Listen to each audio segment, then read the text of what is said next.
Feeling bleary-eyed? Rest assured you're not alone.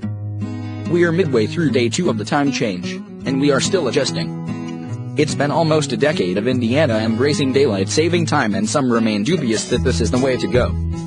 That said, it seems daylight saving time is here to stay. But that doesn't mean we can't complain. Here are 10 things people don't like about the time change. 1. Losing that hour of sleep. Okay, so we'll get it back come fall, but for most of us, losing an hour of sleep is no easy proposition.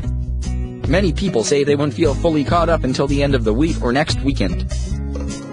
2. That lost hour may impact physical health. A study published last year in the BMJ found a 25% surge in heart attacks on the Monday after the time change. Researchers speculated it had to do with the stress of dealing with the change. Other studies have found a similar increase. 3. On a more superficial level, just as early morning risers were starting to enjoy the sun, daylight saving time has whisked the light away. Now, the sun doesn't come up until after 8 a.m., which leaves those who run or bike outside at 6:30 a.m. in the dark.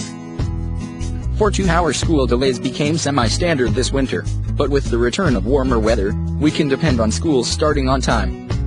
And that means that some kids will now find themselves waiting for school buses in the dark. 5. Changing all the clocks. Yes, technology takes care of much of this. Thank you, cell phone towers.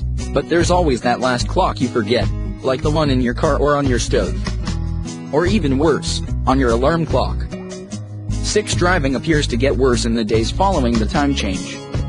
A Canadian researcher found a 5 to 7% increase in fatal accidents in the 3 days after the switch to daylight saving time. Interestingly enough, other studies have seen a similar increase in accidents in the fall when we gain that hour back. One Carnegie Mellon study found that the jump is to do with drivers not being able to adjust to the difference in light conditions. 7. Adjusting your body. For people who eat meals at a certain time, daylight saving time can throw things out of whack. If you're used to eating lunch at noon for a few days, your stomach will think, "What? It's only 11. 8. Yes, there are good things about daylight into evenings, but come mid-June not everyone loves the midnight Sunday. Think parents of toddlers trying to put their children to bed while sun streams through their windows. Besides, there's something a little creepy about the fact the sun doesn't set until after 9 p.m.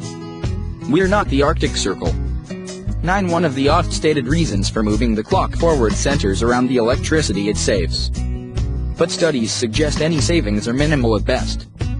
Yes, people wind up using less electricity in the evenings, but that's offset by heavier usage in the early mornings. 10. We used to be special in our distaste for daylight saving time. Spending half the year with the same time as the East Coast and half with the same time as Chicago made us seem like a best friend to both. Now, we're just at the westernmost edge of Eastern time.